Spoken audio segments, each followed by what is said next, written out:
दिल्ली हवाई अड्डे पर बुधवार सुबह एक बड़ा हादसा टल गया। विस्तारा एयरलाइंस के एक विमान को उड़ान भरने की अनुमति दे दी गई थी, जबकि एक अन्य विमान उतरने की प्रक्रिया में था। एटीसी के निर्देश के बाद उड़ान रद्द कर दी गई। जानकारी के अनुसार नए उद्घाटन किए गए रनवे से यूके 725 दिल्ली से बागडोगरा के लिए उड़ान भर रहा था। साथ ही अहमदाबाद से दिल्ली की विस्तारा उड़ान समानांतर रनवे पर उतरने के बाद रनवे के अंत की ओर बढ़ रही थी।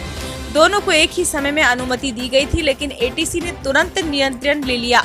ड्यूटी पर तैनात एटीसी यानी कि एयर ट्रैफिक कंट्रोल अधिकारी ने तत्काल विस्तारा की उड़ान को उड़ान रद्द करने के लिए कहा। एयरपोर्ट अधिकारियों के मुताबिक अगर उड़ान भर रही फ्लाइट को सही समय पर नहीं रोका जाता तो बड़ा हादसा हो सकता था।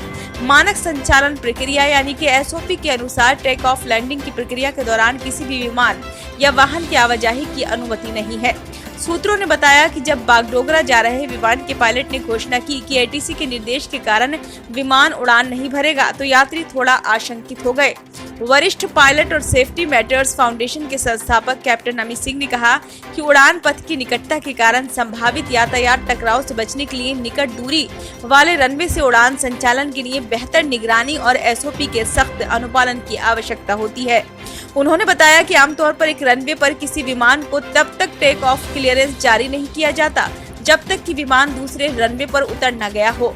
हालांकि किसी चूक के कारण यदि विमान को एक रनवे से उड़ान भरने की अनुमति दी जाती है और दूसरे रनवे पर आने वाला विमान लैंडिंग को रद्द करने और आगे बढ़ने के लिए चक्कर लगाने का निर्णय लेता है, तो दोनों विमानों का उड़ान पथ अंदर आ जाता है। उन्होंने कहा कि हवा में टकराव हो सकता है क्योंकि जिस रनवे से उन्हें जोड़ा गया है वह काफी नजदीक है। ब्यूरो रिपोर्ट, नई दिल्ली।